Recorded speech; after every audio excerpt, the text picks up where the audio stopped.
JB, let me know when you're ready. Yeah, 1 second. Sorry, I That's switched all right. my card out real quick. Yeah, man. Okay, I'm good. Boom. Let's go. Sam, you grew up in the state of North Carolina. You know, what's your thoughts on this rivalry, Duke and UNC? Yeah, I mean, it's definitely a rivalry that goes back. I mean, just the schools being so close. You know, it's definitely a game that we need to win. It's a game that probably our fans want most, playing against Duke, so we definitely need to win this Saturday. Did you have any ill feelings towards Duke before you got to Chapel Hill, or was it one of those situations as soon as you stepped on campus, it was just like, okay, that's a team that in a program I'm supposed to hate now? I mean, how did that change for you as soon as you stepped on campus? Yeah, I mean, honestly, I really didn't have any hard feelings before I came here, but once you step on campus here, you don't like those guys. I mean, it's just like a known thing on this, especially on this going to this school. So it definitely was developed when I came here. Do you know any of those guys? Yeah, I know a couple players on our team. What have guys who were on last year's team kind of told you about last year's loss and how that's maybe served as motivation? I think it was a 4-point loss. To be honest with you, they really haven't talked a whole lot about last year. Right now, we're just kind of focused on us and what we need to do to win this weekend. I mean, definitely they've talked a little bit about just their past experience, especially being in this game. They know both teams going to get everything they have, and they really want this win. So you've thrown for over 700 yards and 9 touchdowns in the past 2 games. Is it slowed down for you, or what's really working right now? I mean, I think every week it slows down a little bit more for me. I'm definitely getting more comfortable every single week, but I mean, we've just been playing pretty well on offense, and receivers been doing a really good job. O-line's been doing a good job giving me time, and receivers just making some really good plays. Do you feel like you all were able to diagnose what went wrong last Saturday and fix it so far? And if so, what was it? Yeah, definitely. Every Sunday we have correction time.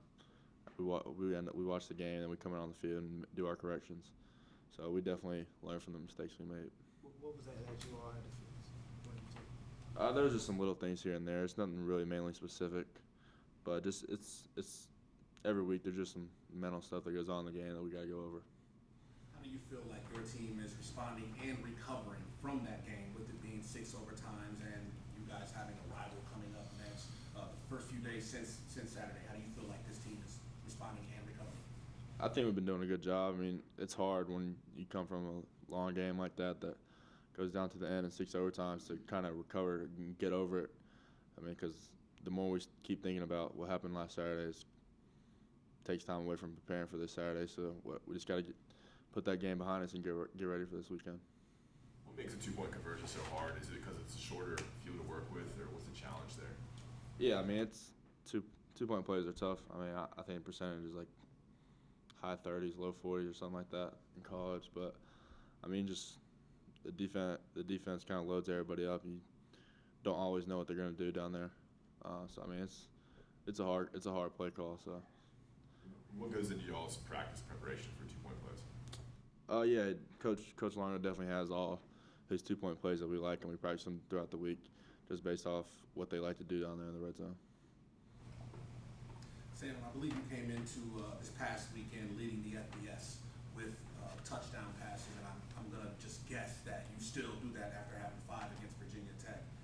Is this what you imagined when you decided to flip and come to North Carolina, as far as the opportunity you saw for your freshman year and what you would be able to achieve, your first year playing college ball? Yeah, honestly, I didn't really come in with any expectation other than to win games. Honestly, I really don't care about stats and things like that. All I want to do is win games. I mean, all that stuff's cool, though. I mean, it's been a lot of fun. I've really been enjoying it. But at the end of the day, I just want to win games.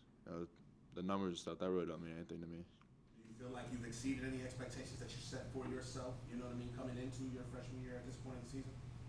I wouldn't say so, just because we haven't won the games that we should have won. Why do you think that recruiting is going so well right now for this program? I mean, I just think the coach has been doing a really good job recruiting some guys, and I think people are starting to see the potential that this program really has, and they're starting to see that this program is really moving in the right direction. I mean, generally among the top guys in the state, do they want to stay around where they're from, or I mean, what goes through your mind in that? I think everyone would really want to stay close to home if they have the opportunity to. They just got to find the right fit, and I think when people start seeing where this program's going, it's going to make them want to stay home a lot more. It's a big thing. Brandon touched on like elite in-state guys like you, and it's one of the better players that are committed right now. I mean, usually go out of state. What do you think UNC has to do to kind of start momentum towards that way? What do you think UNC has to do? Yeah, I mean, I just think we just got to keep moving in the right direction. 'Cause, I mean, once players in high school start seeing that we're going to win games here, it's going to be a lot more attractive to them. You know, in the past couple of years, we haven't won a whole lot of games here. So, but I think with Coach Brown here and just everything he's done and the coaching staff he's hired here, and I think our performance on the field plays a big part in that. Diami and Daz have similar stat lines this season. What did they do differently that kind of makes them so good as a complementary set of I'm sorry, receivers? say that again? Diami and Daz, similar stat lines, but what do they do differently? Yeah, they're definitely two different type of receivers. Obviously, Daz plays in the slot. Diami's out wide. Daz is really, really good in space. He makes a lot of guys miss. He's hard to cover one-on-one. And Diami, he can stretch the field at any time in the game. So it's hard for defenses to try to stay over top of him. Yeah, they're both two really good players, and I'm blessed to have them. What would it mean for you to bring the victory bell back to Chapel Hill your freshman year here at North Carolina? Yeah, I mean, it'll definitely mean a lot. Just knowing how much work these guys have put in here, and they really deserve to win this game on Saturday, and this university deserves to win it. You know, I think the bell's been gone for too long, so we need to bring it back.